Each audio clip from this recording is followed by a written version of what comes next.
ক্রিকেটে পারেননি শান্ত মিরাজরা। ভারতের বিপক্ষে দেশকে আনন্দে ভাসাতে ব্যর্থ টাইগাররা।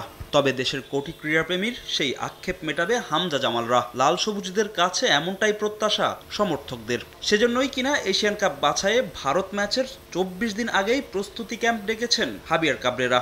হামজা ফাহমেদুল আগেই জানিয়েছিলেন এই ক্যাম্পে থাকছেন না তারা, আর ব্যক্তিগত কারণে অনুমতি নিয়েই শনিবার দলের সঙ্গে যোগ দেবেন সাদউদ্দিন। কিংস অ্যারেনায় আপাতত লোকাল বয়দের নিয়ে অনুশীলনে নামবেন কাবরেরা। তবে তপু, সোহেল সহ বাকি সবারই আগ্রহ হামজা চৌধুরীকে নিয়ে। কিছু নতুন প্লেয়ারও টিমের মধ্যে আসছে, বিশেষ করে হামজা চৌধুরী টিমের মধ্যে আসছে।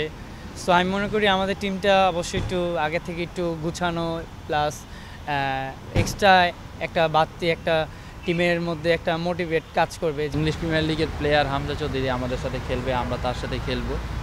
এটা আমার কাছে মনে হয় ড্রেসিং রুমটা শেয়ার করাটা একটা বড় ব্যাপার।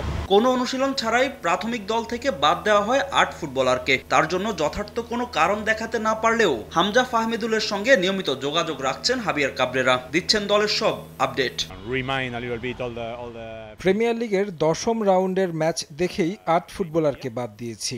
এটা তেমন কোনো বিষয় না। ভারতের বিপক্ষে রোমাঞ্চকর ম্যাচ হতে যাচ্ছে। এই ম্যাচের জন্য হামজাও মুখিয়ে আছে। ফাহমেদুলের সঙ্গে আমার নিয়মিত যোগাযোগ হচ্ছে, তাদেরকে দলের অবস্থা সম্পর্কে জানাচ্ছি ও নির্দেশনা দিচ্ছি।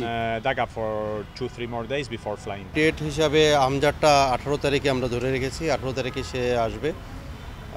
আসার পরে সে বলতেছে যে তার হলো হবিগঞ্জ যাওয়ার একটা পসিবিলিটি আছে।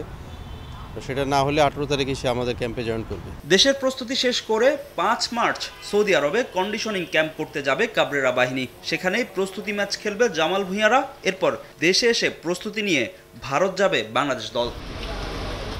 ফাহিম ইসলাম, সময় সংবাদ, ঢাকা।